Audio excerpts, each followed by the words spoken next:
Guys, go through the last lecture notes. If you have any doubts, please ask.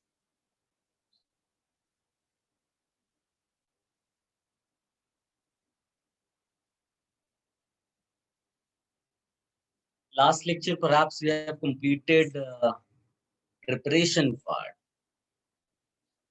Today we'll start properties of alkenes.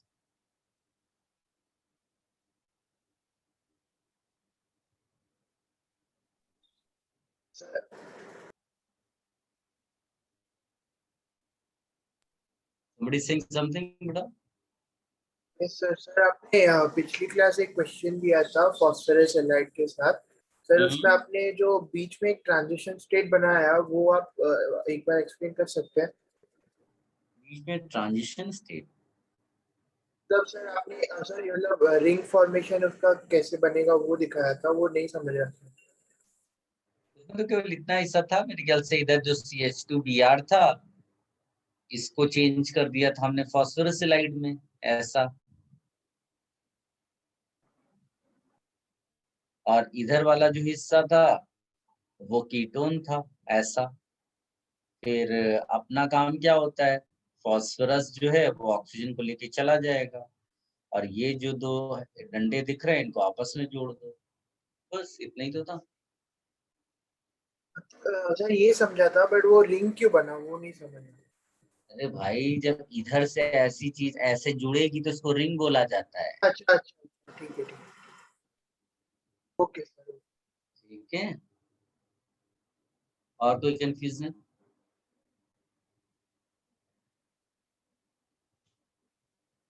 Yash is asking how much hydrocarbon is coming for this Sunday's empty. जितना हम लोग करेंगे उतना ही आएगा ज्यादातर जो पुराना portion हो चुका है मानकर चलना उसी के क्वेश्चन ठीक है ओके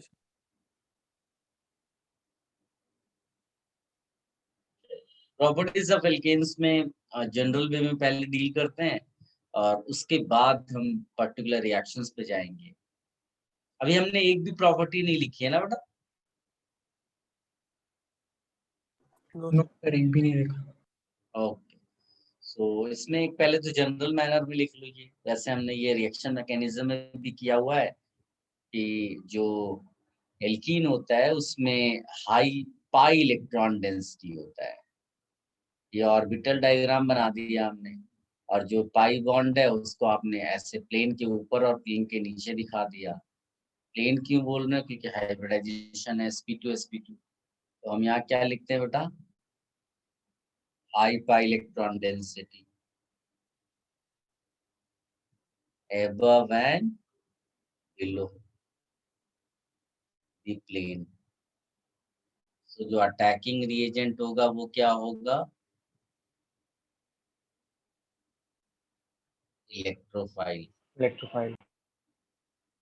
ठीक है और ये क्या है बेटा अनसैचुरेटेड अनसैचुरेटेड है तो मोस्टली एडिशन जाता है इसीलिए हमारा ओवरऑल रिएक्शन क्या कहलाएगा इलेक्ट्रोफिलिक एडिशन ठीक है एक तो ये चीज लिखनी है फिर एक बड़ी इंटरेस्टिंग जो पॉइंट लिखनी है आपको तो ये लिखना है electrophile attacks on that carbon whose neighbor gives stable carbocation. पहले भी ये सब बताया है फिर भी आप हाईलाइट कर लो ठीक है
डन बेटा, कॉपी कर लिया सबने?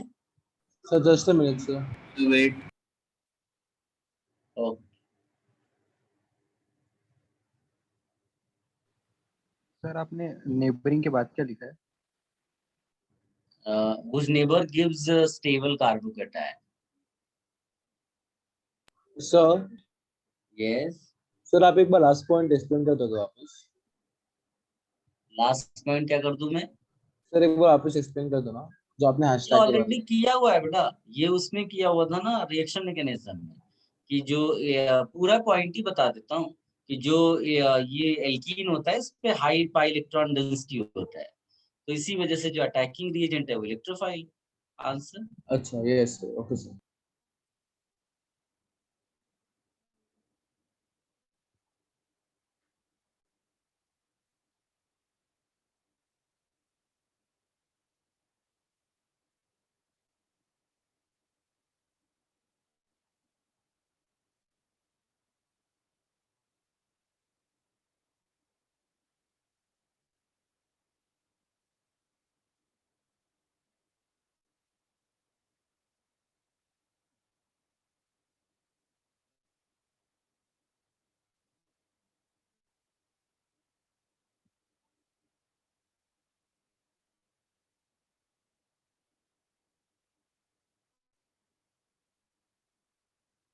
Sir yes. सर आपने जो लास्ट पॉइंट लिखा है ना उसके ऊपर आपने क्या समझाया था? लास्ट पॉइंट केवल इतना लगाया था कि अनसैचुरेशन है इसलिए एडिशन होगा, और पाई इलेक्ट्रॉन्स हैं इसलिए इलेक्ट्रोफाइल अटैक करेगा, तो ओवरऑल रिएक्शन का नाम होता है इलेक्ट्रोफिलिक एडिशन. Okay sir.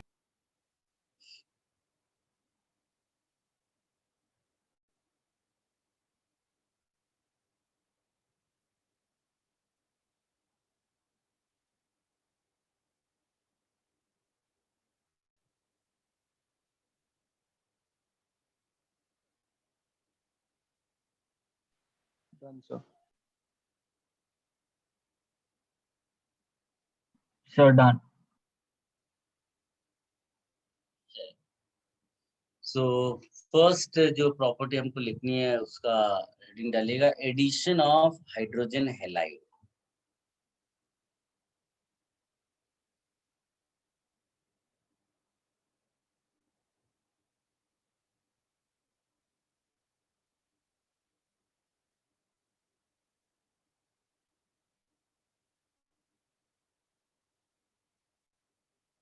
इसको हाइड्रोहैलोजनेशन भी बोलते हैं. रिएक्शन बहुत सिंपल सी.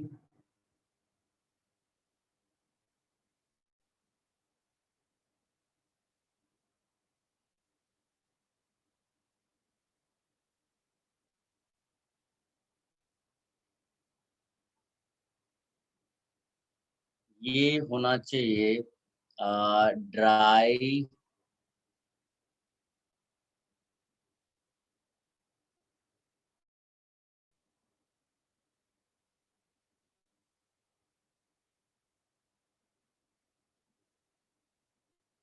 ड्राई हेलो हाइड्रोजन हैलाइड होना चाहिए, और या इसको मैं ऐसे लिख दूं.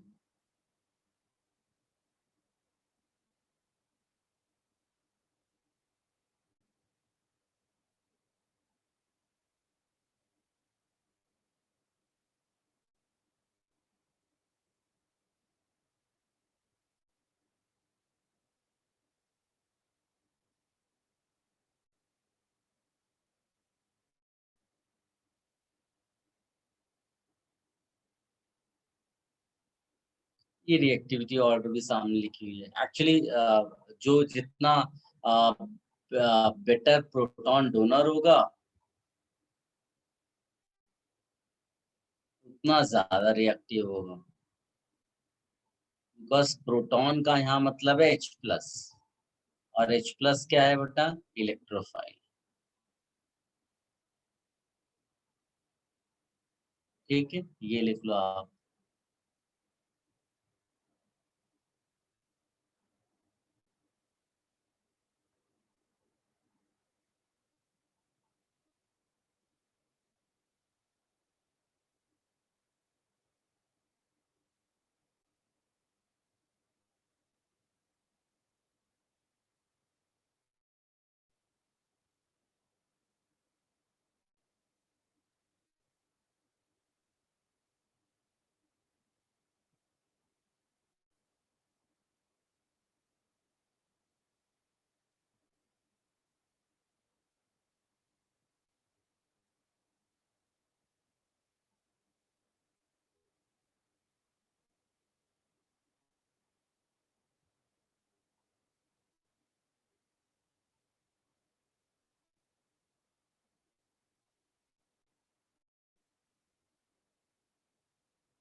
सर यस सर हम इसे न्यूक्लियोफिलिक एडिशन भी कह सकते हैं ना, क्योंकि X माइनस भी अटैच हो रहा है।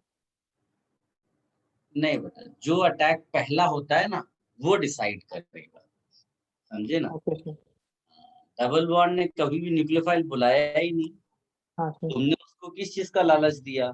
इलेक्ट्रोफाइल का, तो उसको इलेक्ट्रोफिलिक एडिशन कहा जाएगा। अगर तुम उसको न्यूक्लियोफाइल दिखाते वो तो तुम्हारी तरफ आता ही नहीं। Yes sir. समझ में आया ये? चल, अब इसमें सबसे पहले तो मैकेनिज्म कर लेते हैं, उसके बाद आपको एल्कीन्स की जो रिएक्टिविटी पॉसिबल है वो भी देख लेते हैं। सो इसमें हम लोग लिखेंगे इसको। अच्छा, इसमें आप चाहिए तो ये भी दिखा सकते हैं कि इसको हम लोग AdE2 करके भी लिखते हैं। मतलब एडिशन है, इलेक्ट्रोफिलिक है और सेकेंड ऑर्डर है। क्या सबको समझ में आई ये बात? Is it clear? Yes, sir. तो मैकेनिज्म सिंपल तरीके से मैं ऐसे लिखता हूँ। एक अनसिमेट्रिकल एल्कीन लेते हैं, इससे ज्यादा आपको क्लैरिटी आएगी।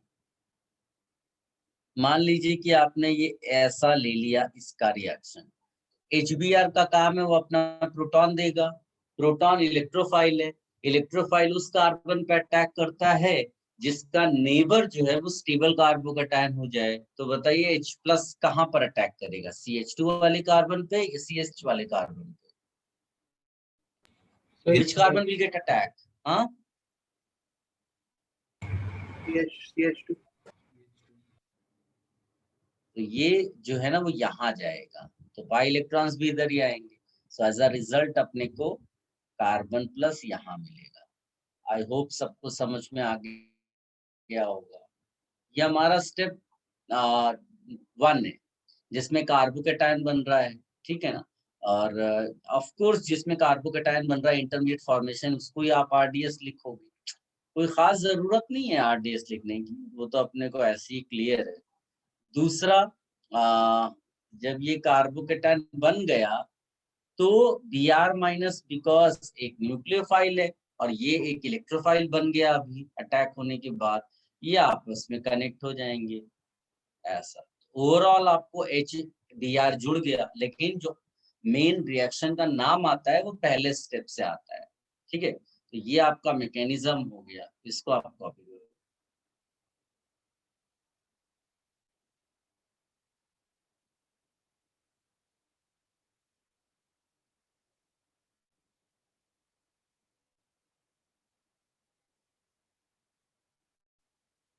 सर आपने सबसे ऊपर क्या लिखा है?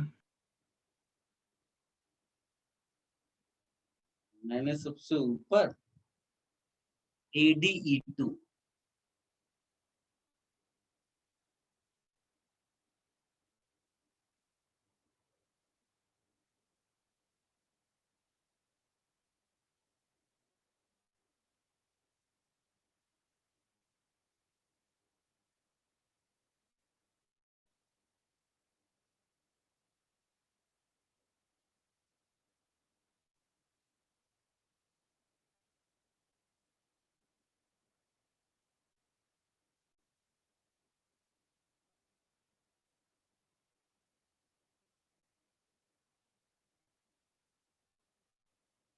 So, यस, तो अगर even number of carbon atoms हो जाए और दो डबल बॉन्ड आ जाए तो कैसे पता चलेगा कि किस पे अटैक होगा?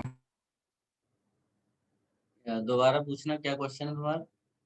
और सर अगर even number of carbon atoms हैं even number of carbon atoms है और दो डबल बॉन्ड है तो पता कैसे चलेगा किस पे अटैक होगा? जहाँ कार्बोकैटायन ज्यादा स्टेबल। सर अगर दोनों में सेम स्टेबिलिटी मिल रही है तो फिर पागल हो तुम एकदम। जब सेम स्टेबिलिटी, झगड़ा किस चीज का है? कहीं भी कराओ। अगर तुमको सब कुछ सेम मिल रहा है तो झगड़ा किस चीज का है? झगड़ा तब होता है जब अनइक्वल चीज होती है। समझ में आया? Yes sir. जब इक्वल, तो तुमको भी जो एक चॉकलेट मिल रही, तुम्हारे भाई को भी एक चॉकलेट मिल रही, तो झगड़ा किस बात का है? झगड़ा तब होगा जब तुम्हें कुछ ना दिया जाए और भाई को दिया जाए। Okay sir. चलिए, ये हो गया। अब इसमें यही है कि जो रिएक्टिविटी है वो जो या तो इलेक्ट्रॉन डेंसिटी पे जज कर लेते हैं या फिर कार्बोकेटायन स्टेबिलिटी। तो इतना कोई खास वो नहीं आपको रियलाइज होगा। कार्बोकेटायन स्टेबिलिटी, एल्कीन की मतलब रिएक्टिविटी आप मानकर चलो हमेशा इसी स्टाइल में रहने वाली है। जैसे मान लो कि मैं ऐसा लिख दूं एल्कीन एक ये, और एक एल्कीन लिख दूं ये, और एक एल्कीन लिख दूं ये, तो इट्स वेरी इजी। ये आपको टर्शरी कार्बोकेटायन देगा, ये सेकेंडरी कार्बोकेटायन देगा, ये प्राइमरी कार्बोकेटायन देगा। तो यहाँ लिख सकते हैं ये टर्शरी कार्बोकेटायन देगा, ये क्या देगा बेटा, सेकेंडरी कार्बोकेटायन देगा, और ये प्राइमरी। इसीलिए ये रिएक्टिविटी का ऑर्डर सीधे सीधे हो गया। ठीक है, इसको भी कॉपी कर लो।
हो गया sir.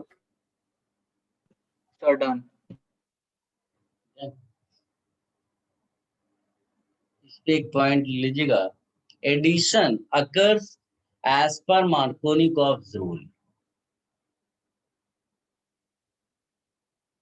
Addition occurs as per Markovnikov rule. Markovnikov rule क्या होता है बेटा? उसको आप सीधे सीधे लिख दो, in an unsymmetrical alkene, alkene H of HX, that means positive part of reagent is given to carbon which already has greater number of H। तो इसमें कोई बड़ी बात नहीं, वो तो मैंने आपको ऐसे ही अभी बता दिया कि H का अटैक कहाँ पर होगा बेटा, जिसका नेबर ज्यादा स्टेबल कार्बोकेटायन बनाए। तो लगभग उसी सेंस में जाएगा, कोई टेंशन की बात नहीं है, आप इसको लिख लो। तो साफ साफ जैसे आपने यहाँ लिखा था CH3 CH double bond CH2, इसमें जब तुमने HBr डाला तो ये हो जाएगा आपका पॉजिटिव पार्ट, ये हो जाएगा निगेटिव पार्ट। तो उसने बोला है पॉजिटिव पार्ट किसको दे देना है बेटा, उस कार्बन को जिसके पास ऑलरेडी हाइड्रोजन ज्यादा है, तो निगेटिव पार्ट बाय डिफॉल्ट दूसरे के पास चला जाएगा। तो स्ट्रेट आपका आंसर ये बनता है। इज इट क्लियर बेटा सबको ये रूल? Yes, sir.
सर आपने रूल का नाम क्या लिखा है? Markovnikov's rule, MARKOVNIKOV।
Sir done.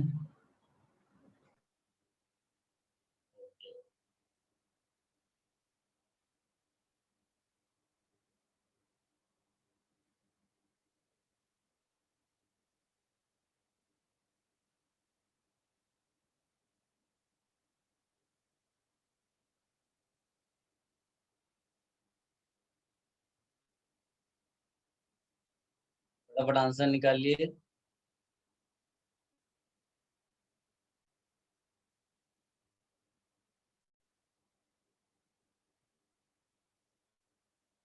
कोई, you can share your answer बेटा व्हाट्सएप ग्रुप पे। कोई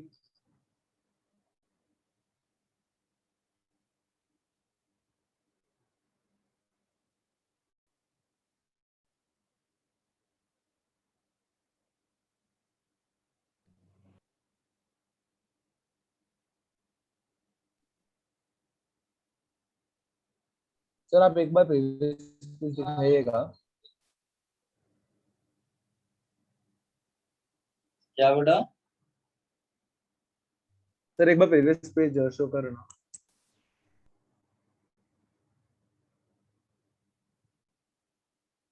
ओके सर, थैंक यू।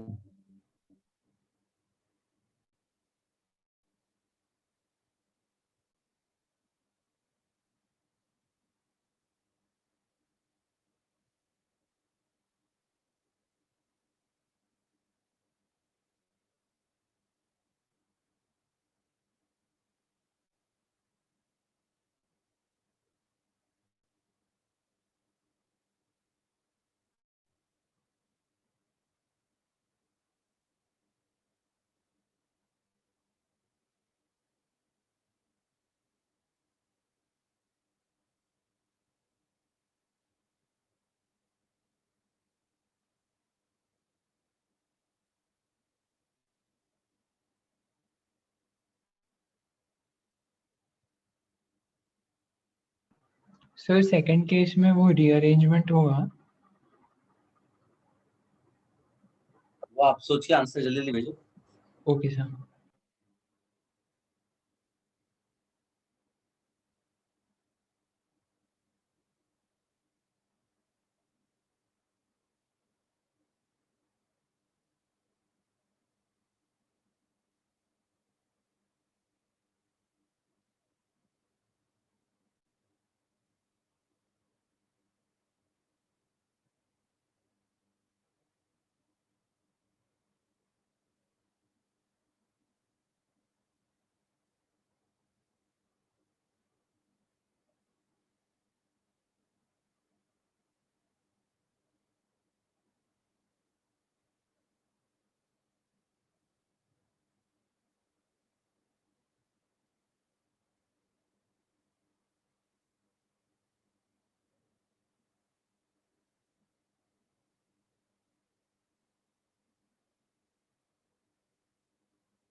हो पा रहा है?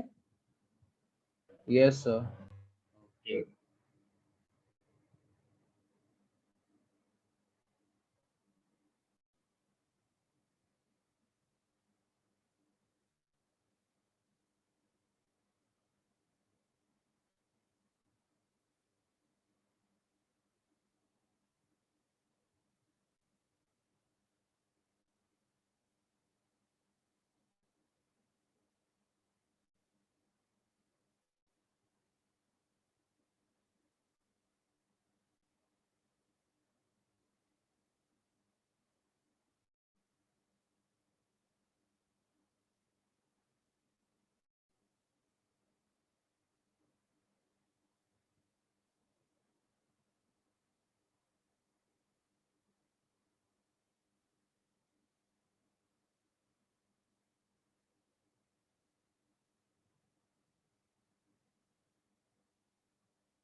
Done sir.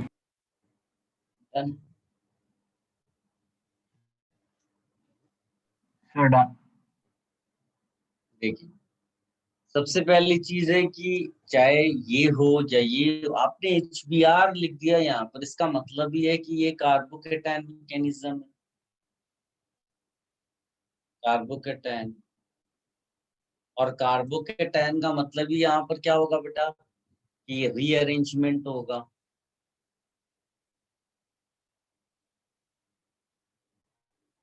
Rearrangement is possible. ठीक है, सो पहले वाले में आप कार्बोकेटायन बनाइए। देन इसमें ये सेकेंडरी कार्बोकेटायन है, अगर आप इसमें 1,2 हाइड्राइड शिफ्ट करा दो तो आपको मिल जाएगा एक tertiary carbocation. You can not get better than this, तो यहीं पर स्टॉप हो जाएगा rearrangement, and Br minus now will attack the carbon like this. This is the answer of first question. कुछ लोगों ने IUPAC नेम वगैरह लिख कर दिया है बेटा, अच्छा था। फिर जिनके गलत हो गए आंसर, वो इसको चेक कर लें एक बार। इस वाले में भी कार्बोकेटायन बनाइए बेटा। और मैंने कई बार आपको बताया कि जब कभी भी एक रिंग हो, रिंग के बाहर प्लस हो कार्बन पे, तो रिंग एक्सपेंशन के बारे में जरूर सोचना। इसको आप ऐसे लेकर जाइए। And every time I told you कि जो डिजाइन है, ट्राई करिए वो डिजाइन चेंज ना हो, इससे मिस्टेक होने के चांसेस कम रहते हैं। यहाँ पर प्लस है और यहाँ पर CH3 है, ये CH था। फिर यहाँ पर आपको फर्दर 1,2 हाइड्रेट शिफ्ट कराना पड़ेगा with in the ring, otherwise you will not get a best carbocation. ये आपका बेस्ट है, फिर इसमें आप Br लगा दो। ठीक है, इसको भी कॉपी कर लो बेटा। तो ये एक्चुअली में साइक्लोहेक्सेन हो जाएगा, इतना ध्यान आपको रखना है। Those who have not got the answer, please copy. Sir but आपने तो बोला था ये AdE2 है ना सर, तो एक ही स्टेप में होता है, तो रीअरेंजमेंट कैसे होगा? AdE2 जो है वो इस बात पे डिपेंड करता है कि जो रेट है वो दो चीजों पे डिपेंड करता है, एंड दैट इज एल्कीन और एल्कीन का कॉन्सेंट्रेशन और HX का। वो ये कहाँ कहता है कि ये कार्बोकेटायन नहीं हो सकता, वो तुमको टेंशन है कि तुमने हर मैकेनिज्म को SN1 जैसा मान लिया या SN2 जैसा मान लिया। वो तुम्हारी प्रॉब्लम है। कब ऐसा कहा गया है कि जो सेकेंड ऑर्डर होगा वो एक ही स्टेप में होगा? ऐसा जरूरी थोड़ी ना है। अच्छा ओके सर।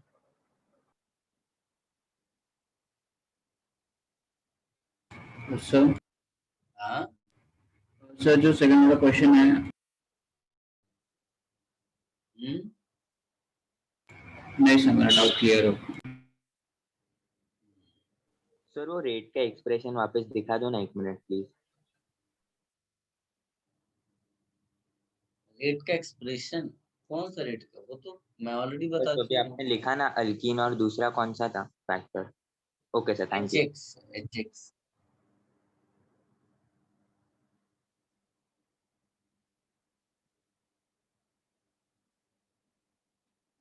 इसमें मैंने देखिए सब कुछ आपको बता दिया। इसमें रिएक्टिविटी से रिलेटेड बता दिया, मैकेनिज्म बता दिया, इसमें आपको क्वेश्चंस का एप्लीकेशन वाला पार्ट भी करा दिया। किसी को कोई डाउट तो नहीं है बेटा? No sir. No sir. थोड़ा सा दिमाग लगाना बेटा, मार्कोनिकॉफ रूल को अवॉइड करना। 10+2 लेवल पे जब क्वेश्चंस आते हैं तब तो मार्कोनिकॉफ रूल एकदम फिट हो जाता है, वरना आपको कुछ ऐसा सोचना है कार्बोकैटायन मैकेनिज्म के हिसाब से। कभी भी ये नहीं कर देना है कि आप उसमें सीधे सीधे मार्कोनिकॉफ रूल लगा बैठे। वो मिस्टेक आपको नहीं करना। जरा दोनों के आंसर सोचो बेटा। सर फर्स्ट वाले में F3 है ना? CF3 है, सॉरी। सर आपने क्या पूछा? प्रोडक्ट्स पूछे हैं। अच्छा ओके।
क्या बेटा, सबने कर लिया?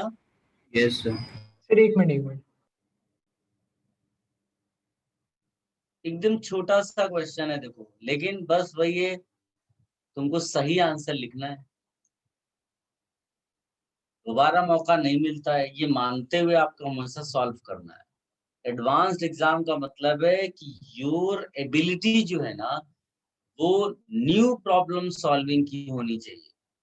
जब भी सामने क्वेश्चन लिखा हो, इट्स नॉट अबाउट राइट और wrong, it's about getting the correct answer in first.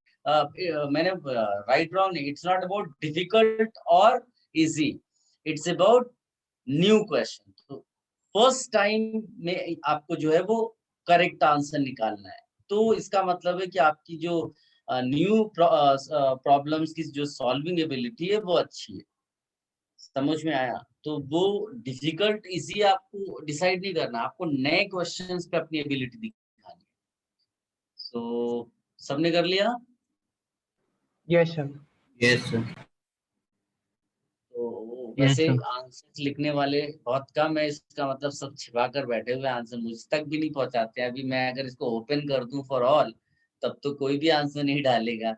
अभी केवल प्राइवेट लिखा हुआ है, मेरे उसमें आता है, फिर भी आप आंसर भेजने में डरते हो, जबकि मैं अभी तो चेहरा भी नहीं देख रहा हूँ। लाइव लेक्चर्स होते वैसे, अगर क्लासरूम वाले, तब तो क्या ही हालत होती तो समझ में नहीं आ रहा है। ये आपको आंसर लिखना है पहले क्वेश्चन के लिए। वाई, भले ही ये यहाँ पर तुम्हें सी जो है दिख रहा है, अगर ये CH3 होता तो यहीं पर Cl जाता, बट ये स्टेबिलिटी कार्बोकेटायन की खराब कर रहा, very strong electron withdrawing group.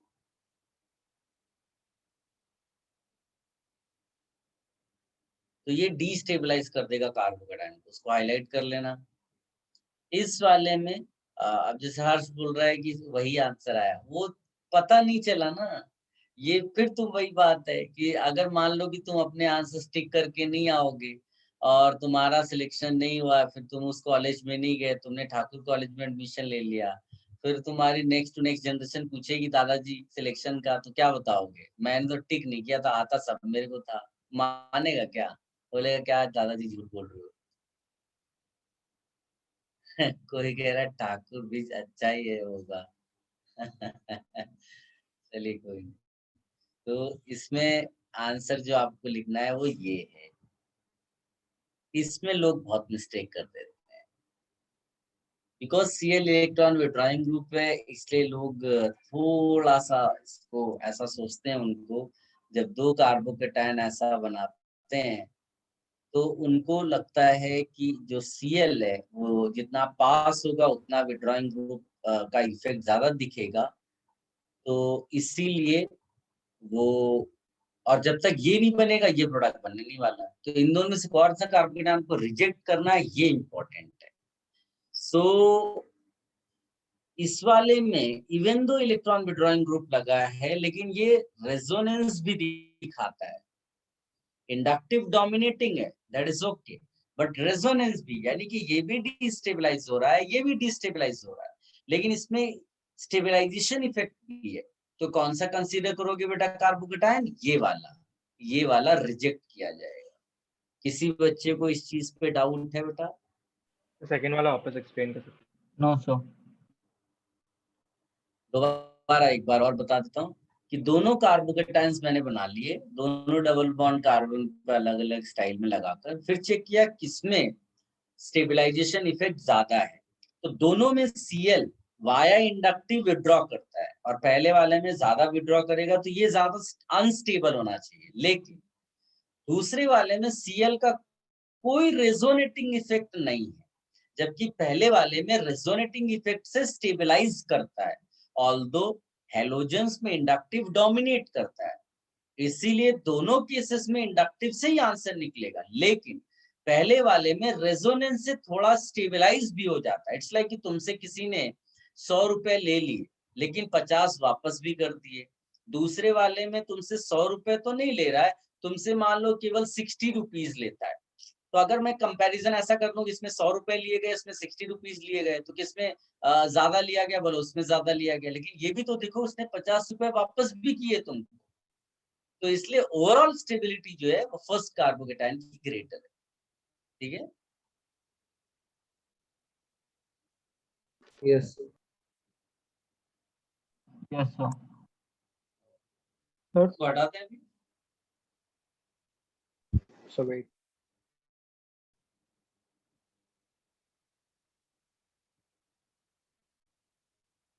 Sir carbocation बनाते समय तो मार्कोनी का रूल फॉलो करके बना सकते हैं ना, फिर बाद में भले ही रीअरेंजमेंट कर दे।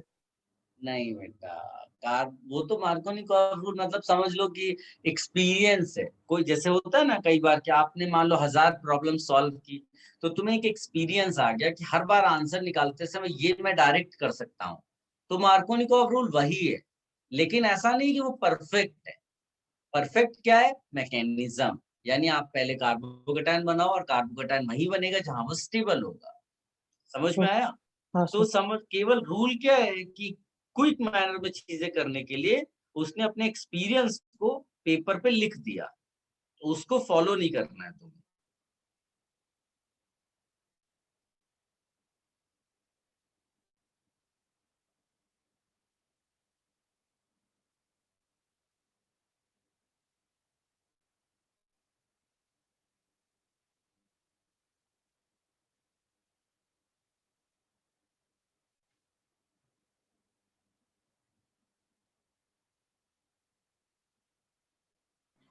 Sir done. सबने कॉपी कर लिया बेटा? Sir done.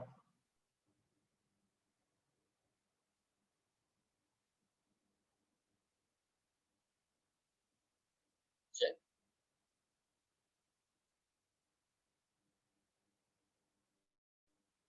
अब आप लिखिएगा peroxide effect during addition of HBr to alkene। इसको हम लोग फराश इफेक्ट भी कहते हैं।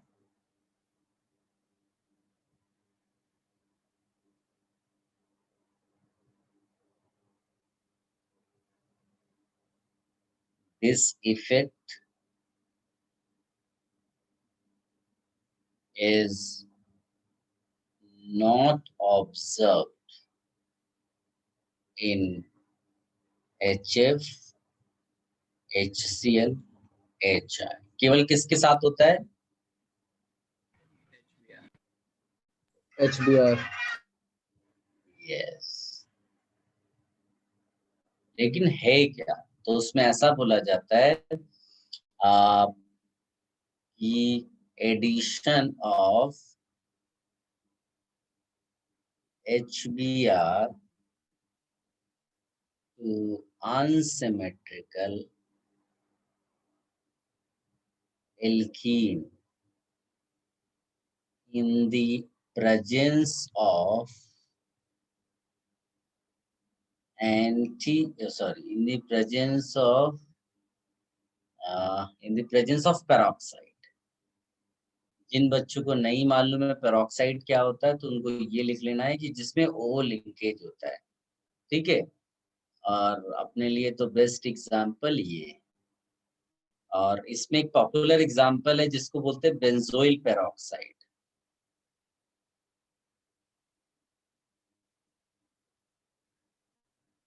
इसको इससे बेटर इसको ऐसे लिखते हैं,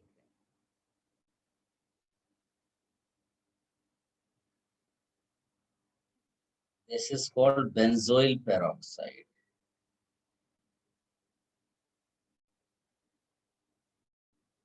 ये एग्जांपल के form. Addition of HBr to unsymmetrical alkene in the presence follows anti-Markovnikov rule। तो जो मार्कोनिकॉफ साहब ने बोला उसका उल्टा इसमें फॉलो करना है। इतना लिख लो पहले बेटा। And this is called peroxide effect.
Sir done. Sir done. इसमें लिख लेना peroxide effect is there because mechanism changes to free radical. What kind of mechanism is followed? Can you repeat the note?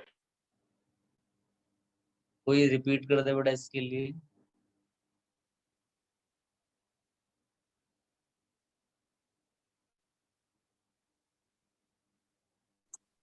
Peroxide effect is seen because the mechanism changes to free radical mechanism. Thank you. Free radical mechanism ज्यादातर अगर तुम जब भी halogenation of alkene किया था तो उसमें भी हम लोगों ने जो फ्री रेडिकल जब एक सिस्टम में आ गया था तो वो फ्री रेडिकल फिर लगातार फ्री रेडिकल जनरेट करता है। इससे वो reaction kind of chain reaction में कन्वर्ट हो जाती है अगर आप याद करें तो जैसे वहां पर एक स्टेप था इनिशिएशन, यहाँ पर भी एक स्टेप है जिसको बोलते हैं इनिशिएशन। जो भी आप पेरोक्साइड लोगे वो जो हीट होगा उसकी वजह से वो बन जाएगा फ्री रेडिकल, ऐसा इसको इनिशिएशन बोलते हैं। अब ये यही इनिशिएशन का ही पार्ट है एक्चुअली। HBr से वो H पिक करेगा, RO फ्री रेडिकल H को इन्फ्लुएंस किया, ROH बना दिया, आपको यहाँ Br रेडिकल, ये इनिशिएशन। अब इसके बाद जो दूसरा स्टेप होगा उसमें Br अटैक करेगा, उसमें Br प्रोड्यूस भी होगा, तो चेन के स्टाइल में चलेगी रिएक्शन। तो आप स्टेप 2 देखो, स्टेप 1 लिखो या स्टेज 1 लिखो, नहीं तो आप बोलोगे 2 स्टेप्स हैं तो स्टेज भी लिखी जा सकती है कई बार, लेकिन इसको हम बोलते हैं इनिशिएशन। दूसरे को हम बोलेंगे प्रोपगेशन। प्रोपगेशन तो प्रोपगेशन में क्या होता है बेटा कि कोई आप अनसिमेट्रिकल एल्कीन लेंगे जैसे ये, उसमें आपने जब ये Br रेडिकल बनाया डाला तो Br रेडिकल क्या करेगा, दो हमारे पास डबल बॉन्ड कार्बन है उनमें से किसी को अटैच होगा और दूसरी जगह फ्री रेडिकल बनेगा। तो फ्री रेडिकल आप बताइए मुझे कि सेकेंडरी ज्यादा स्टेबल होता है या फ्री रेडिकल प्राइमरी ज्यादा स्टेबल होता है? सेकेंडरी। तो इसीलिए ये फ्री रेडिकल ऐसा बनना है, तो ऐसा तभी बनेगा ना जब Br रेडिकल किधर की तरफ जाए। क्लियर है? इस चीज को आप हाईलाइट कर लेना बेटा अच्छे ढंग से कि इसमें हुआ क्या है, ठीक। फिर ये जो CH फ्री रेडिकल है, ये जैसे पहले RO रेडिकल काम कर रहा था इनिशिएशन के टाइम पर, अब ये रेडिकल H को ले लेगा तो आपका डिजायर्ड प्रोडक्ट आ गया। लेकिन ये जो Br रेडिकल बना वो कहाँ जाएगा, तो वो बोलेंगे कि यहाँ यूटिलाइज होगा ऐसे। तो इसीलिए इसको बोलते हैं प्रोपगेशन। ये कंटिन्यूअसली ये प्रोसेस चलता रहेगा। पहले वाले को हम बोलते हैं एडिशन और दूसरे वाले को बोलेंगे चेन ट्रांसफर। मतलब इसके जो दो यहाँ लिखे हो इन्हीं की बात कर रहे हैं, ये एडिशन है और ये चेन ट्रांसफर इसको बोला जाता है। फिर हम स्टेज 3 या स्टेप 3 बोलते हैं, जिसको क्या बोलते हैं? टर्मिनेशन। टर्मिनेशन में कोई खास चीज लिखने की जरूरत नहीं है, जो भी रेडिकल बच जाएंगे वो अपना एक एडिशन मॉलिक्यूल दे देंगे, हमें ज्यादा उसमें कुछ सोचना नहीं है और ना इतना वो। जैसे मान लीजिए ये है और इसके सामने Br रेडिकल आ गया, कुछ और रेडिकल बनने का चांस नहीं है तो ये आपस में ऐसे जुड़ जाएगा। तो इसका ये मतलब नहीं कि आप ये प्रोडक्ट्स लिखना शुरू कर दोगे, आप प्रोडक्ट्स में केवल प्रोपगेशन स्टेप्स के लिखोगे बस, ये हो गया। तो ओवरऑल रिएक्शन क्या थी बेटा कि आपने ये एल्कीन चूज किया, इसका रिएक्शन HBr के साथ, लेकिन प्रेजेंस हो गई पेरोक्साइड की। तो अब आपका कार्बोकेटायन या मार्कोनिकॉफ रूल नहीं सोचना है, अब आपको सोचना है एंटी मार्कोनिकॉफ। ये आंसर था जिसकी ये मैकेनिज्म है। कॉपी कर लो सारे बच्चे।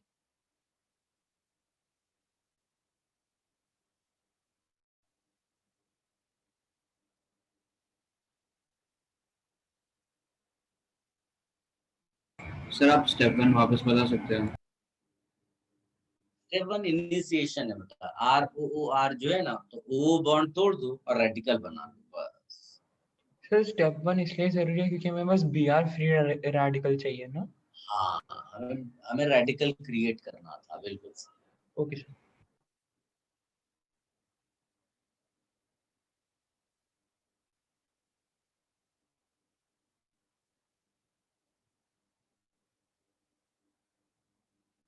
सो स्टेप 2 के वो एरो के ऊपर क्या लिखा आपने, चेन और उसके नीचे?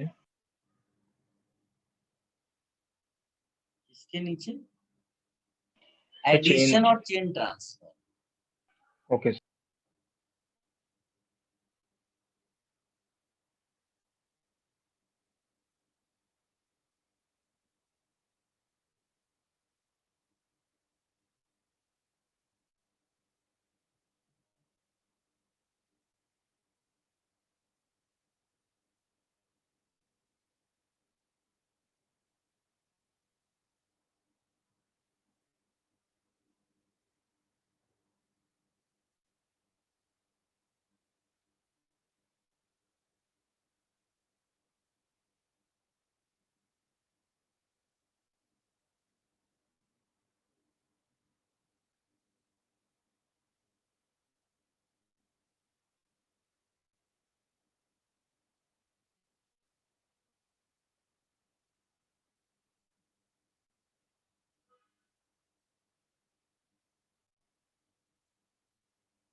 Sir done.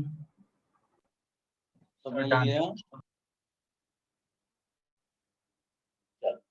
सो इसमें एक नोट लिखिएगा बेटा, बिकॉज हमने थोड़ी देर पहले लिखा था ना कि HF, HCl और HI के साथ ये एप्लीकेबल नहीं है। ये नहीं तो क्या स्टूडेंट्स मिस्टेक कर देते हैं, उनको खाली लगता है कि HBr मतलब HX है, तो कार्बोकेटाइन सबके लिए बनता था, लेकिन यहाँ पर केवल HBr है। तो लिखिएगा इसके लिए नोट कि क्यों ऐसा है, why only HBr, why not with HCl, HF and HI? Are you ready? Yes, sir. लिखिएगा। अच्छा, मैं केवल अगर क्वेश्चन भी आपसे पूछ लूं, देखो ये 2 स्टेप्स के जो नाम मैंने लिखे ना, जानबूझ के लिखे हैं। अगर मैं तुमसे सिंपल क्वेश्चन करूं कि HF, HCl, HBr, HI, इन सबको ध्यान से देखो, तो जो HX बॉन्ड है वो किसमें स्ट्रांग होगा बेटा? तो सबसे ज्यादा HF में। HF फिर यस, HCl। बस वही आंसर है इसका, लिखिएगा। और अच्छा, दूसरी चीज, तो किस किस किस एग्जाम्पल में, चेन ट्रांसफर में या फिर एडिशन वाले में, किसमें वो HX बॉन्ड टूट रहा है? Chain transfer. इसमें, राइट। तो जो HF और HCl होता है ना, उसके लिए ये वाला प्रोसेस हमको थर्मोडाइनमिक्स में एंडोथर्मिक मिला। और ये जो HI वाला केस मिलता है ना, इसमें ये जो एडिशन स्टेप जिसको आप बोल रहे हो, जब आई रेडिकल जुड़ेगा वगैरह वगैरह इस तरह होगा, तो वो जो एडिशन स्टेप में होता है वो वहां पर आपको मिल जाता है एंडोथर्मिक। तो 2 जो आपने लिखे स्टेप्स, उनके बेसिस पे ही आप एक्सप्लेन कर रहे हो कि प्रोसेस हो क्यों नहीं रहा है HF, HCl और HI में। केवल HBr के साथ क्या होता है, दोनों स्टेप्स जो होते हैं वो दोनों के दोनों स्टेप्स आपके एक्सोथर्मिक हो जाते हैं, इसीलिए वो प्रोसेस होता है। तो लिखिएगा, for HF and HCl, for HF and HCl,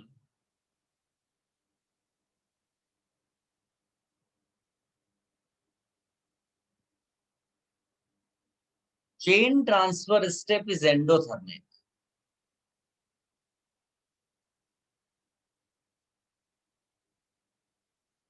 Chain transfer step is endothermic. While for HI, addition step is endothermic.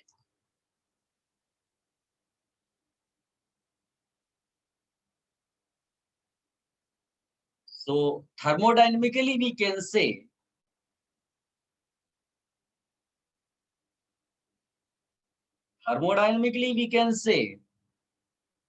HF, HCl, HI fail to undergo free radical addition.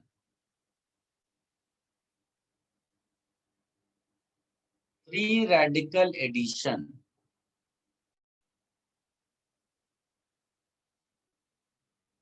सबको समझ में आ गया बेटा?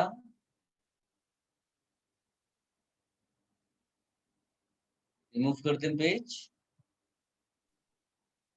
सर Yes, ये sir. Halogenation of alkanes में applicable क्यों नहीं था? हेलोजिनेशन ऑफ एल्केन्स में, हेलोजिनेशन ऑफ एल्केन्स में ये एडिशन स्टेप या चेन ट्रांसफर स्टेप इस तरह से थोड़ी ना था। हाँ सर। सबका अपना थर्मोडायनेमिक्स होता है, दोनों का कंपैरिजन नहीं करते। चलिए आगे लिखिएगा, ये वाली चीज पूरी खत्म हो गई अभी। तो नेक्स्ट लिखिएगा, halogenation of alkene, a very very special and important reaction. Halogenation of alkene,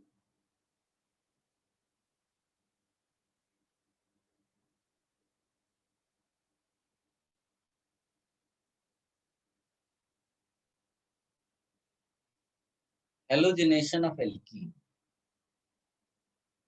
इसमें जनरली जो हेलोजन लेते हैं हम लोग, चाहे वो Br2 हो, Cl2 हो, हम लोग इनर्ट सॉल्वेंट एक लेते हैं, जैसे CCl4 हो गया, तो उसमें डिसॉल्व करके रखते हैं। तो ये टेस्ट के फॉर्म में भी यूज किया जाता है, स्पेशली ये Br2 CCl4 की बात करें तो ये रेडिश ब्राउन कलर का रहता है, और after the reaction colour disappear हो जाता है। ये इंडिकेट करता है कि आपका जो कंपाउंड है, ऑर्गेनिक कंपाउंड, उसमें कोई डबल बॉन्ड या ट्रिपल बॉन्ड प्रेजेंट है। अभी उस पर हम ज्यादा नहीं जाएंगे, अभी तो हम मेन रिएक्शन की डिस्कशन कर रहे हैं। तो हेलोजिनेशन हम जनरल वे में लिखेंगे H2, ठीक है। तो बस C double bond C choose किया, उसमें आपने H2 डाल दिया और दोनों X ऐसे ऐड कर दिए, इसको आपने बोल दिया हेलोजिनेशन ऑफ एल्कीन, ठीक है।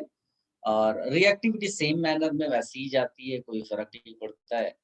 रिएक्टिविटी जैसे मान लो मैं ऐसा लिख दूं,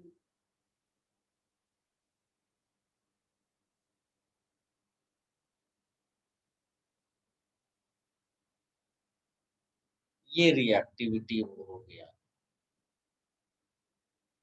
जितने भी इलेक्ट्रॉन रिलीजिंग ग्रुप्स हैं वो रिएक्टिविटी बढ़ा देते हैं। आप ऐसा लिख सकते हो, इलेक्ट्रॉन रिलीजिंग ग्रुप का मतलब reactivity increases, and electron withdrawing group का मतलब है रिएक्टिविटी एल्कीन की डिक्रीज।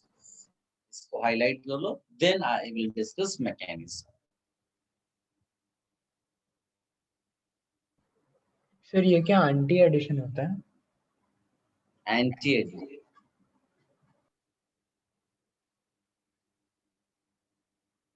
सर और हर बार विसिनल एडिशन होता है? क्योंकि डबल बॉन्ड है ना, हाँ। 2 कार्बन एटम्स उन्हीं के साथ जुड़ता है।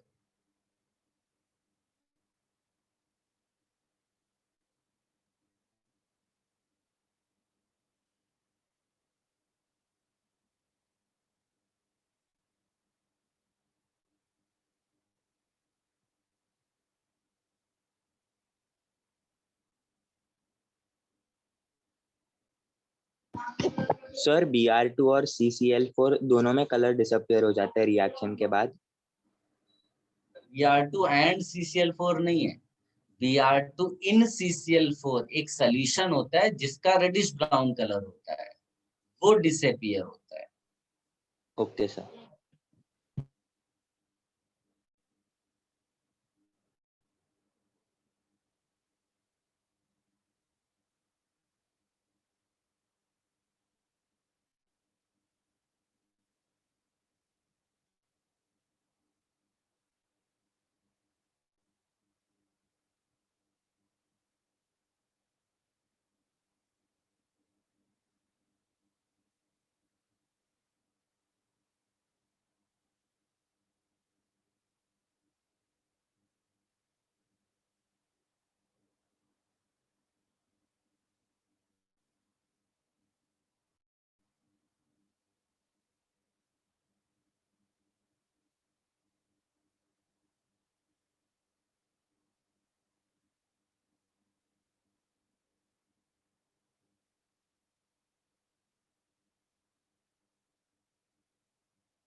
Should I remove this beta? Wait sir.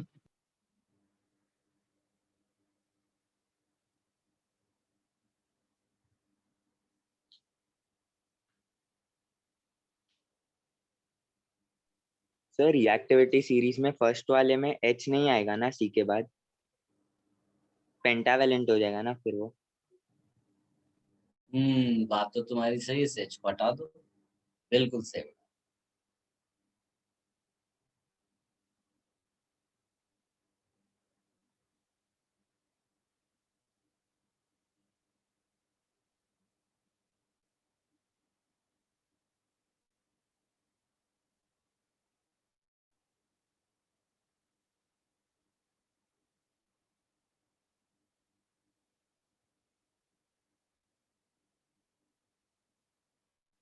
Sir done.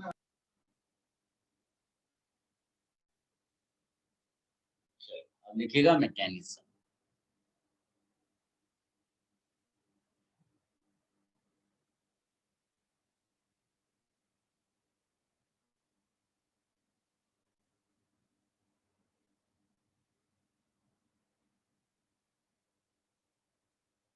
अब इसमें एक्चुअली प्रॉब्लम क्या होता है बेटा कि जो तुम्हारे पास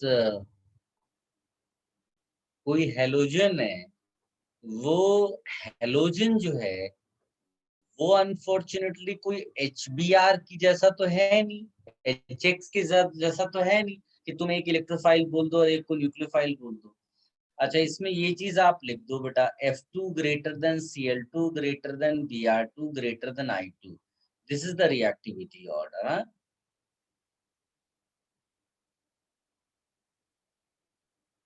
ये रिएक्टिविटी ऑर्डर को हाईलाइट कर लेना। Back to this, what I was telling you कि ये HBr की जैसा नहीं है कि इसमें आप एक को इलेक्ट्रोफाइल बोल दो, एक को न्यूक्लियोफाइल बोल दो। ये तो होता क्या है कि सर जब बोलो। सर ये वो अनपोलराइज सिग्मा बॉन्ड वाला एग्जांपल है ना? हाँ, तो मैंने जब इलेक्ट्रोफाइल आपको पढ़ाया था ना, यस तो सर। ये सब चीजें लिखाई थी। तो इसमें क्या होता है बेटा कि ये जो आपको दिख रहा है ना, CH3CH, इसको अगर मैं इस डिजाइन में लिख दूं तो आप इसको ऐसा बोलोगे कि under the influence of pi electrons of alkene, sigma electrons of Br2 will shift towards one of the constituent atoms. So as a result, the Br which is closer to alkene gets positive charge, Br which is away will get negative charge, and this will act as electrophile. क्या आप इतना समझ पाए सारे बच्चे? Yes sir. वो आप यहाँ पे बाद में लिख देना कि under the influence of pi electrons of alkene this happens. अब इसमें क्या होगा कि ये जो है ना, ये दोनों पे अटैक करता है एक साथ। इस एक्चुअली पाई इलेक्ट्रॉन पे अटैक करता है, आप ऐसा सोचो। तो एक स्पेशल इंटरमीडिएट एज्यूम किया जाता है। क्या एज्यूम करते हैं बेटा? Special intermediate. और उसके पीछे कई सारे रीजंस हैं, तो वो थोड़ी देर में आपको सब समझ में आ जाएगा। पहले एजम्पशन क्या है वो देख लो। तो इसमें जो इंटरमीडिएट है वो ऐसा लिखा जाता है, इस तरह का। इसको बोलते हैं साइक्लिक हेलोनियम आयन।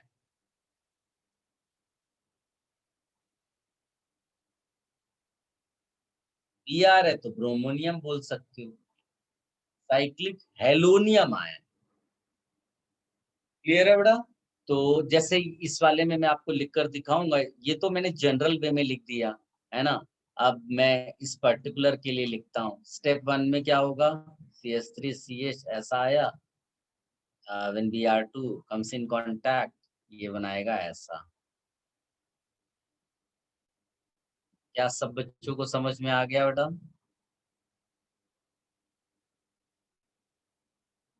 अब स्टेप 2, स्टेप 2 में ये जो आपने साइक्लोहेलोनियम आयन बना रखा है इंटरमीडिएट, अच्छा ये नॉन क्लासिकल कार्बोकेटायन बोला जाता है। क्या बोलते हैं बेटा?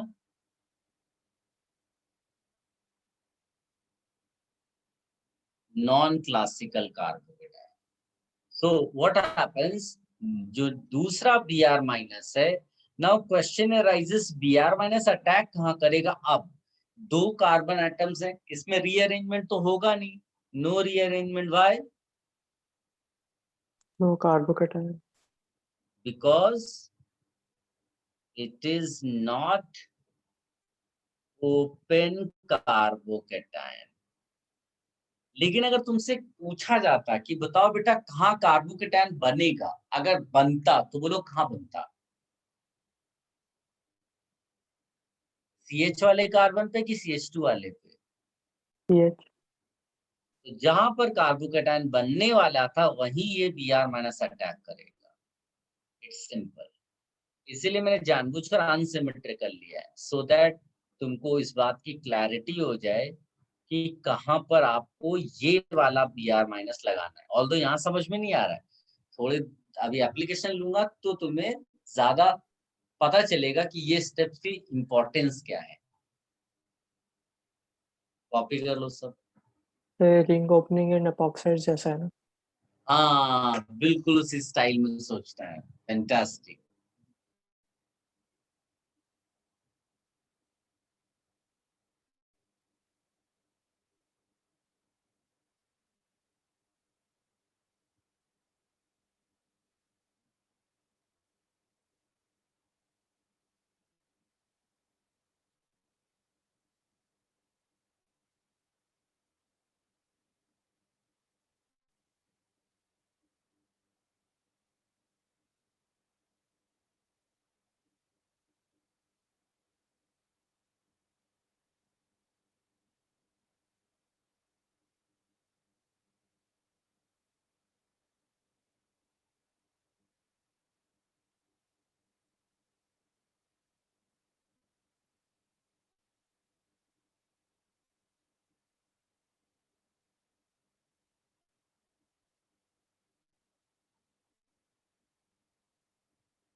सर आपने सबसे लास्ट में क्या लिखा?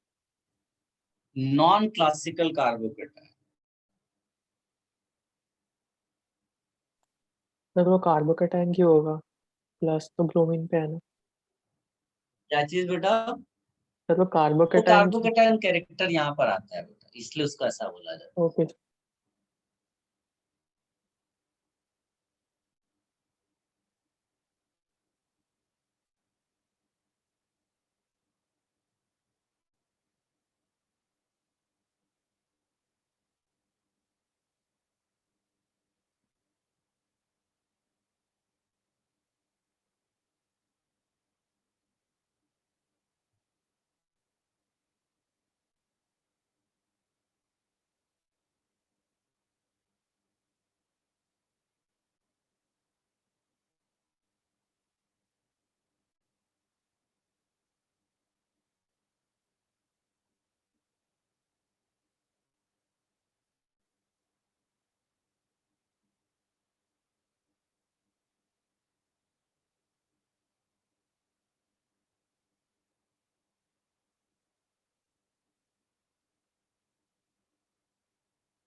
सर नेक्स्ट पेज दिखा सकते हैं? यस बेटा। Done.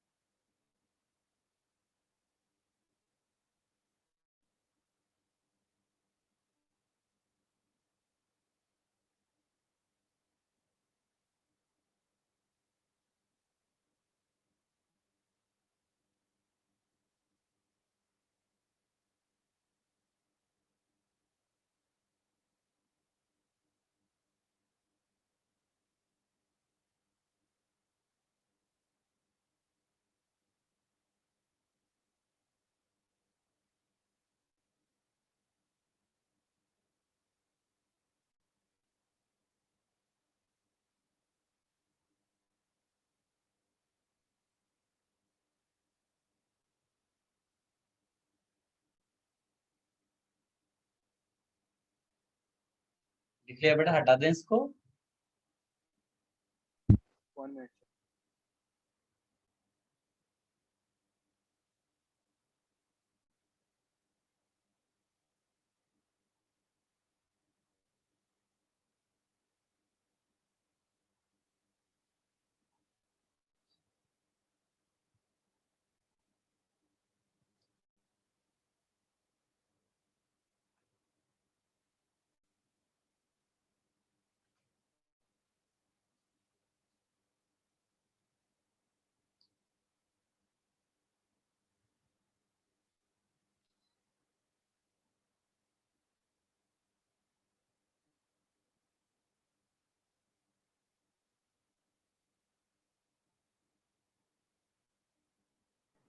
Sir done. Sir done. इसमें 2 नोट लिखिएगा बेटा। Number 1, the reaction is electrophilic addition and that depends on the electron density, that depends upon the electron density on alkene.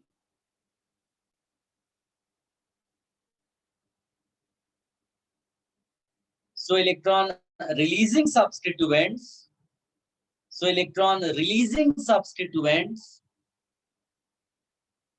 activate the alkene. Electron releasing substituents activate the alkene, and electron withdrawing substituents deactivate the alkene. Electron withdrawing substituents deactivate the alkene. तो ये वाला step जो है हम पहले ही देख चुके हैं बेटा, हमने ऑलरेडी लिख लिया था एक्टिविटी का order. Point number 2, note number 2,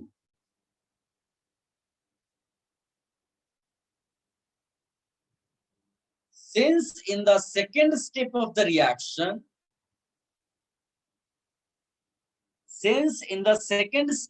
reaction, a nucleophile Br minus attacks.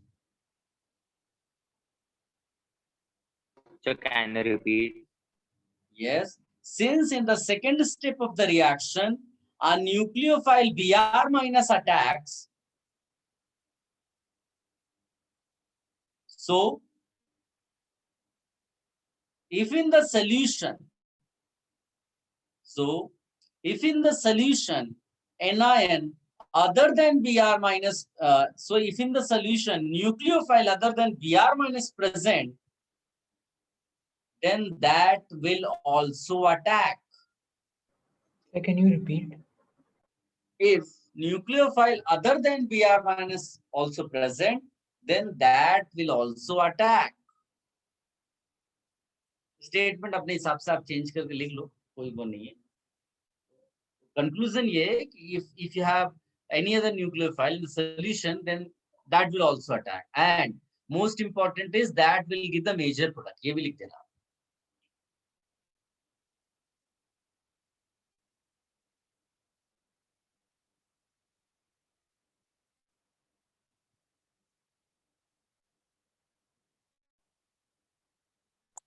जैसे ये आप बोलो, कुछ कोई पूछ रहा था पहले अपना. सर वो न्यूक्लियोफाइल बीआर से ज्यादा स्ट्रांग होना चाहिए ना?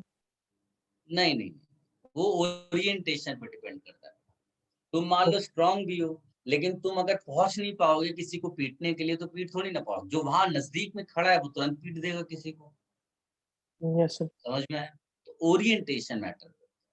अब आते हैं मेन पार्ट. इसको ध्यान से देखोगे तो यहाँ नो रिएक्शन है. क्यों? बिकॉज यहाँ नो इलेक्ट्रोफाइल. Na+ इलेक्ट्रोफाइल की तरह काम करता नहीं है, और Cl- इज ए न्यूक्लियोफाइल. दूसरा, अगर तुम्हें इसी NaCl का रिएक्शन कराना है तो तुम्हें इसमें पहले हेलोजन डालना पड़ेगा. अब हो जाएगा इसका answer.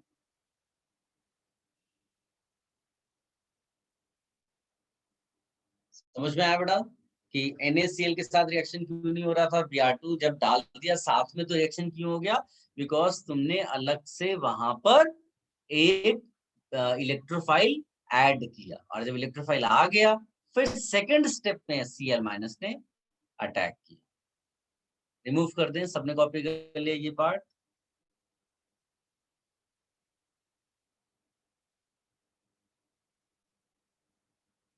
Sir, 1 minute.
Sir, done.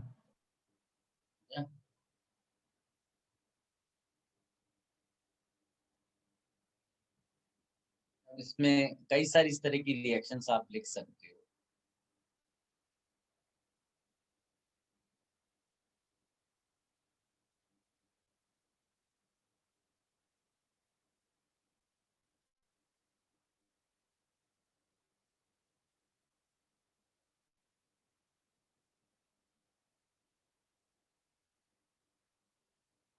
Major product तो आप समझ ही गए होंगे कौन होगा.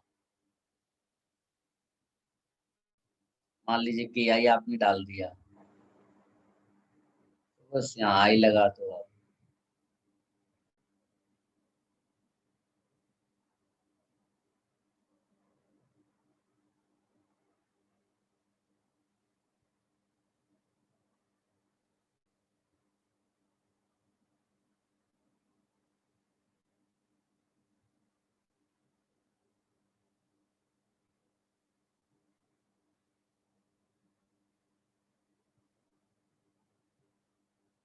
कॉपी कर लो बेटा।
Sir done. सर सेकेंड और sir. थर्ड एग्जाम्पल में मेजर प्रोडक्ट कौन सा होगा? सब वही सेकेंड जो वो रहता है ना दूसरे वाला, बी आर को छोड़ के। एक बार में समझ लो ना बेटा, एकदम क्लियरली पता है कौन सा मेजर होगा। छोटी छोटी चीजें ऐसी पूछते हो। इसमें अब जो इम्पोर्टेंट एक पार्ट है वो कि why do we assume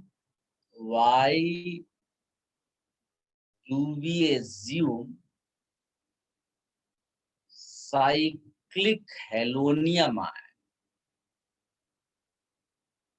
as intermediate? Why not open carbocation? Why not open carbocation? ये आप इसके लिए आंसर लिखना, मतलब वो कौन से एक्सपेरिमेंटल ऑब्जर्वेशंस हैं, फैक्ट्स हैं जिनके बेसिस पे जो इंटरमीडिएट है वो साइक्लिक एज्यूम किया गया, ओपन नहीं। तो वो लिखिएगा एक एक करके। Are you ready?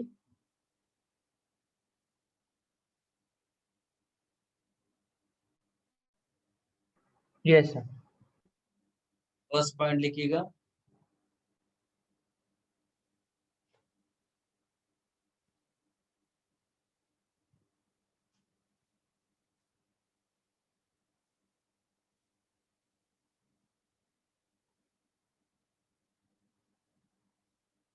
the reaction is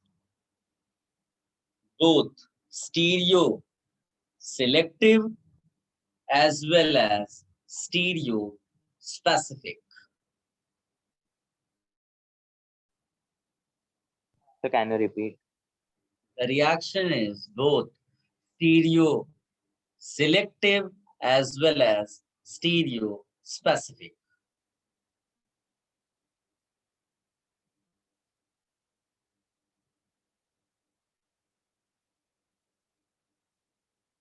It has been found that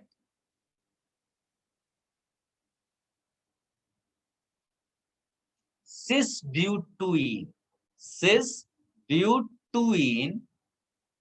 on bromination gives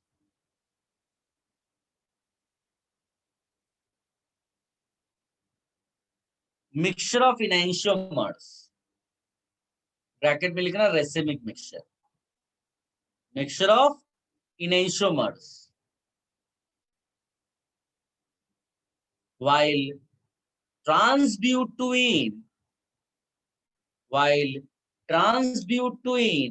gives meso.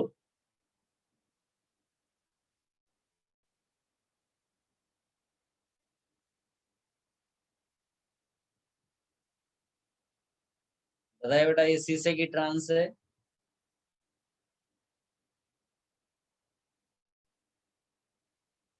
नहीं दिख रहा है?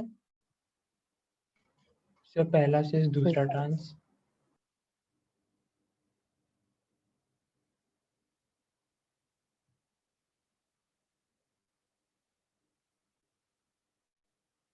इसका दूसरा वाला भी बनेगा बिकॉज इसमें कोई प्लेन ऑफ सिमेट्री नहीं है। जब भी कोई प्लेन ऑफ सिमेट्री नहीं मिलेगी तो आप वहां पर उसको मेसो नहीं बोलोगे। ये यहाँ पर क्या बोल रहे हैं बेटा, पेयर ऑफ इनेंशियोमर्स। दूसरे वाले में जब Br2CCl4 डाला गया तो एक्सपेरिमेंटली क्या पता चला कि आपको प्लेन ऑफ सिमेट्री वाला ऐसा मिल गया। तो अगर तुम इसका दूसरा हिस्सा भी बनाओगे, मतलब इसका मिरर इमेज भी, तो क्या ये डिफरेंट मिरर इमेज है बेटा? इनको हम क्या बोलेंगे? Super impossible. Identical meso. ये दोनों क्या है? आइडेंटिकल, तो सेम ही है। तो हाउ मेनी? वन प्रोडक्ट, ऐसा करके। और यहाँ पर कितना मिल रहा है बेटा? 2। इसको कॉपी कर लो।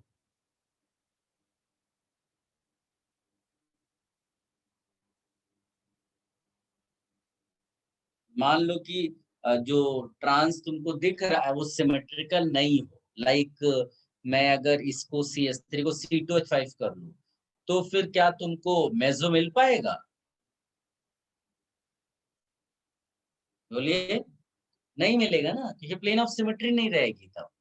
तो उस केस में तो आपको आइडेंटिकल नहीं बोलोगे, फिर ये इनेंशियोमर्स बन जाएंगे आपस में। या आइडेंटिकल तभी तक है तब जब तक ये मेसो है।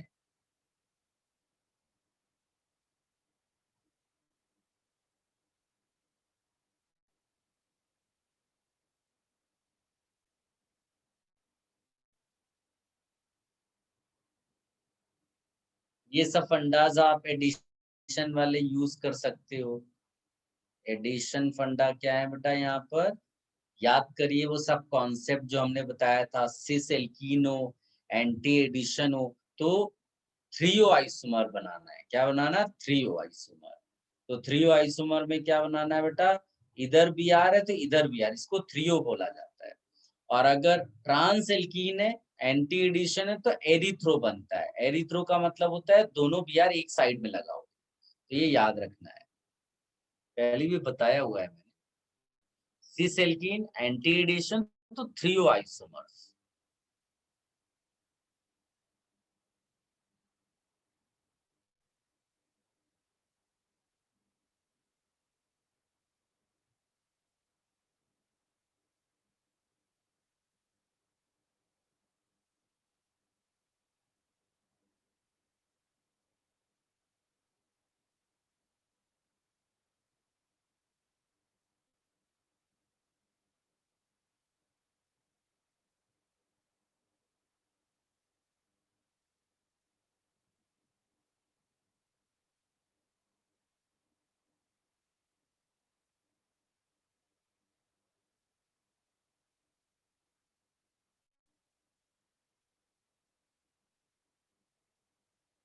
Should I remove this बेटा? सबने कॉपी कर लिया?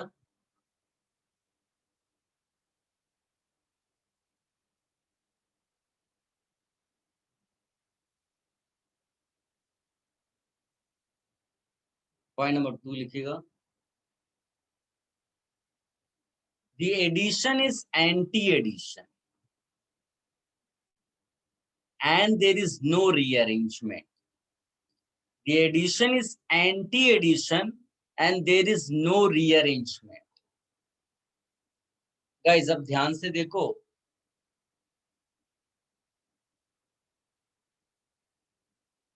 एक ये केस है और एक ये केस है। This is open carbocation, classical वाला अपना। This is non classical cyclohalonium है। तो यहां पर हम बोलेंगे if we assume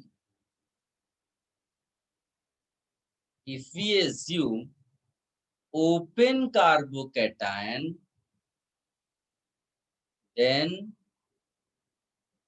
there is possibility of rearrangement. Possibility of rearrangement. But the fact is, no rearrangement products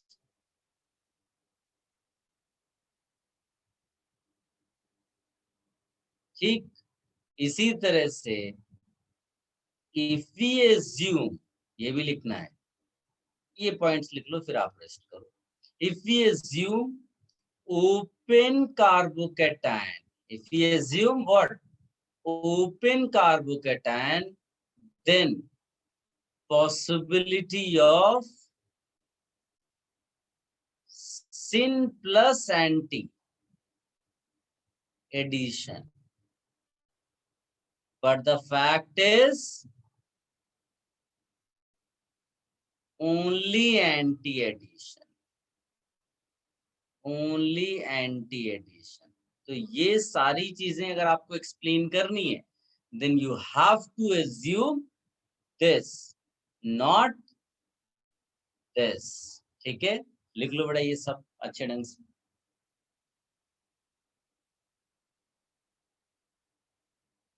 इसको लिखिए फिर जाइए। हाँ,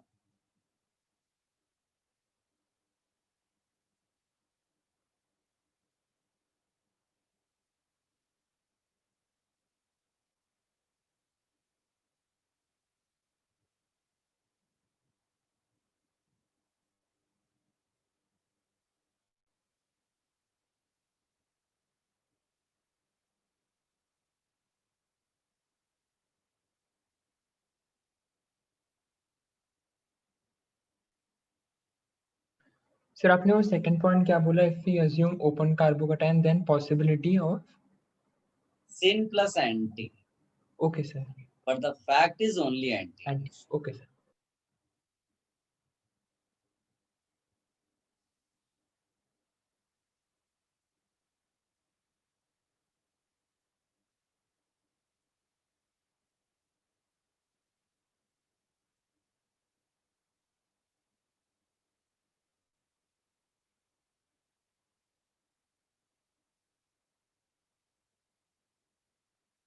Those who have copied they can leave। Sir Yes बेटा। सर मुझे एक डाउट है सर, मैंने एक इमेज भेजा था क्वेश्चन का ग्रुप पे सुबह। कौन सा डाउट है, कब भेजा था? सर आज सुबह सर, रिसेंट वाला ही होगा मेरा सर, उसके बाद किसी ने मैसेज नहीं किया। हाँ, क्या उसमें डाउट है? सर इसमें सर वो क्वेश्चन था कि चूज द इनकरेक्ट स्टेटमेंट करके, और वो स्टेटमेंट गलत दिया सर बट हमने जो क्लासिफिकेशन किया था ना उसके हिसाब से तो वो सही होना चाहिए ना। कौन सा स्टेटमेंट? सर सी वाला कि tert butyl chloride gives tert butyl iodide when reacts with NaI in acetone. NaI acetone SN2 reaction follow करता है, तो SN2 रिएक्शन होगा ही नहीं ना, टर्शरी ब्यूटाइल है तो बड़ा क्राउडेड है ना, sterically hindered, tertiary SN2 reaction नहीं करता। सर बट I- तो टाइप 2 रिएजेंट है ना। I- टाइप 2 है, लेकिन जो सबस्ट्रेट है वो टर्शरी है, उसमें जाके लिस्ट पे देखो बेटा, SN2 रिएक्शन टर्शरी का नहीं होता है, तुमने सबस्ट्रेट पे ध्यान नहीं दिया। ओके सर, क्योंकि मैंने SN1 और E1 लिखा है टर्ट में।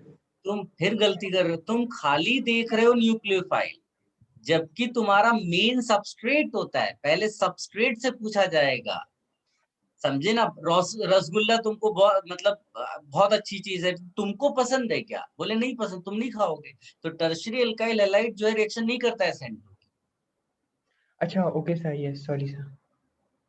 तुम एक तरफा देख रहे हो ना, तुम खाली न्यूक्लियोफाइल देख रहे हो, न्यूक्लियोफाइल कह रहा है मुझे SN2 करना है, सबस्ट्रेट कह रहा मुझे नहीं करवाना, तो जबरदस्ती कुछ नहीं कर सकते हो तुम। हाँ सर, यस सर।